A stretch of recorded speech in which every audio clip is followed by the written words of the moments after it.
As you can see here, there's a whole lot of new stuff since IDE. These are all new, and we're going to discuss all of them and everything about them real quick because I don't think anybody wants to watch a 20-minute long video. Alright, let's start with the hottest item on this table. That's going to be this board. This is the F4 4-in-1 ESC flight control board from VGood, and unfortunately I couldn't get it to work right. We're still working on some issues, but it exists. So at some point in the future, this will be available. It has 25 amp ESCs on it. This is one of my builds with it. You can see I have a giant cap on there. There's a bunch of people that are much smarter than me getting that board, and we're going to be working on the software, trying to see if we can make it work. It might be a serious electrical noise issue. I don't know, but we're going to work with the company and try to make it work. I really like this board if it works. So the next hottest item on this table is going to be these motors. These are 2306 2450 kV motors from Phobar C. Sergio was eyeing this kind of size motor for a while now because he wants to move away from Brother Hobby and just the whole drama that they put him through and put everybody else through. I got these motors before I knew about Mr. Steele's motors. I didn't know he was coming out with the size and what he was doing, but I finally got around to putting them on a quad and testing them out, and they are exceptionally smooth. I understand why Mr. Steele chose this size and this motor. They are very, very good for his style of flying. What I mean by that is the general acro freestyle, which is less than 35 degrees camera tilt. That's what these motors are good for. They are definitely not powerhouses. They're definitely not as powerful as the ZMX V3 2450 kV motors. It's a 2206 motor. But they are exceptionally smooth. They're also not constructed to be super race motors. The air gap between the Magnus and the Satyr is a little bit bigger than the ZMX V3. Ryan says that he actually clocked these at 2570 kV, so he's not sure if that's right, but that would put them at even a little bit higher than the other motors. But they're definitely not as powerful, not as fast. It's probably to do with the air gap, probably to do with the fact that it's using slightly weaker magnets, I think. I don't know. But they're very smooth and very good for freestyle. If you do only freestyle and you only do Mr. Steele or general less than 35 degree camera tilt freestyle, this is the motor that you're going to want. You're going to want this, especially because it's a very well-controlled motor. I think the 23 stator size does give you more control in the air. It feels like you have more immediacy of control, and not torque for punch, but just control in general. They just have more control in the air. Ryan says that's impossible, but that's what I feel when I fly them. These two quads have the same exact setup, the same exact settings. Everything is identical. The weight is even, I mean, this one weighs less, so it should perform a little bit better, but So yeah, if you want really good freestyle motors, this motor is the motor to get. I don't know if they'll make it to production. They're 28 grams a piece, so I think the production model will actually be a little bit lighter, so it'll be just under 28 grams each. Yeah, very good motors. The other thing I want to say about this quad is it's using I built this, I just went to Sergio's shop and he gave me one of the RR OSD V2 boards that people have been requesting him to carry. And I have to say that I particularly am not a fan of OSDs, but this one is really freaking good. I don't even know how they pulled it off, but they did a great job. The layout of the board is finally good, and the board performs really, really well. When I say that, I mean the amp readout is excellent. The update frequency of the readings is excellent. The milliamps blinking when you reach a certain point is excellent, and the voltage drop blinking is just, they hit all the points that they needed to hit. The only thing that I wish they could have done, which I don't even know if they can do with this kind of an OSD, is just change the color of the text when you get low milliamps or low voltage. Other than that, it's perfect. The OSD is literally perfect. If you are a fan of running two boards, a PDB OSD and a flight controller, this is the only one to get. Don't mess with any MW OSD or anything else. It's all crap. This is the only OSD that I would recommend anybody use anytime, unless it's built into the craft itself. If it's built in, then it's integrated, it's going to work. But otherwise, don't use anything else. So, next items. This is an F4 PDB 5V, 12V OSD flight control 6S flight control board from VGood. This is using the MW OSD. Don't like it. Don't like MW OSD. And this particular board So there's something weird about an F4 that when you put it on a PDB, you just get issues. I don't know why. They can make F3 flight controllers with everything built into it, but as soon as you try to integrate an F4 with other things, it just doesn't work out. So this board I've also had major issues with. Not as bad issues as this board, but not quite flyable. So I'm going to hold off my recommendation on this board. I don't think you should get it. Just don't get it. And it has MWOSD, so I wouldn't recommend it. This quad is actually running Matek's new F3 PDB OSD, everything, same thing. It's the same thing as this board with everything built in minus ESCs. This one actually flies. It actually flies pretty well, even though it's an F3, but the OSD sucks. It's just not good. It is an experimental board, so Matek say that they're updating it and they're going to change a couple things on it, so I think the OSD should probably work when it comes out. But it uses MWOSD, and that's just really unfortunate. They say that they're going to change up some things, and they're all going to also going to come out with an F4 version, but we'll see.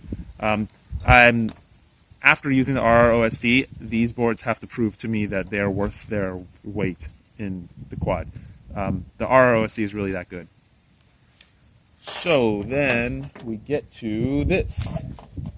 This is right now my favorite quad by a Longshot. And that's because I built it with the new Podium 1 flight controller. This is a flight controller from Thrust UAV. You're looking at the construction. All of the electronics are on the other side of the board, and the whole PDB is on the top side of the board. So it makes it super, super simple to just mount the board, solder everything to it. It's really, really easy to build with this board, and it's a really nice board. It is made in the USA, and you can definitely tell that the quality of this board is much better than anything China-made. The China-made boards just do not meet this quality. It will cost a little bit more, but I love this quad because I know I can rely on it. They have over-engineered this board to deal with all the noise, all the issues, and it is the only F4 flight controller with a PDB built in that actually works properly. It's the only one I'm comfortable running, and right now it's my favorite flight controller. I don't want to use anything else. Nothing else. This is it. For now, this is it. They have also come up with these little rubber bobbins, which I've modified to work on these standoffs, and they are also awesome because they're so easy to use. You just pop the board on it, and it's great. I've been working on a lot of different soft mount methods. This is one of my methods, which gives you a lot of wiggle room. And then here's another method I have. It's the TPU sling, you can see here, and that's also really good. It gives you just the right amount of just springy. It's not springy, but it's good damping. So I got this concept from the old wire camera vibration isolation plates, and it works really well. It works better than the bobbins from Thrust UAV, but it's much more difficult to use. So I prefer these bobbins over this TPU stuff. So ESEs, ESEs. This is a quad from Croatia that I've been running for several months now. I've now stripped it off. This is running experimental ESCs that Sunrise sent me, and these are the most bulletproof ESCs I have ever used. They have not cared one bit. This is before I even knew anything about soft mounting or vibration or anything at all, and I was having tons and tons of ESC failures. These things are bulletproof, or as bulletproof as I've ever seen. Unfortunately, they're experimental and they're not production ESCs. They never actually made them, no matter how much I begged them to make them for production. They're 5S 30 amp ESCs. The downside is that they're just a little bit big, and the only thing I finally broke was one of the pads ripped off in a really bad crash, so I just replaced it with another ESC. That's crap. But this is what they did make. This is Sunrise's new Blood 22 amp ESC. I think they also have a 25 amp one or a 30 or something. Anyways, you don't really need more than 22 amps or this particular one. This, they tell me, is based off the experimental ones that I told them were so good, and I had such a good positive experience with. And I've been running these on this quad, and they've actually been good. I've had no issues with them. They respond and perform very similar to the experimental ones, so I believe them that they used similar electrical construction. And they're good, except that they're just a little bit heavy. They don't have solder tabs out the back, and the signal wires are soldered onto the back of the board. So if you have to replace an ESC, it's just a pain in the ass. Not to mention that ESC companies really need to stop using this crappy wire and start using nice silicone wire so they don't melt on us when we try to solder them. And then we come to batteries. I got these 3 batteries. these two are new. Before, I was all about the graphene Hobby King battery because it was a really good, cost-effective battery that worked really well. Unfortunately, they suck after about 30 cycles, so I don't recommend them any further because they're not the cheapest battery and they suck after 30 cycles. So what the hell is the use of these things?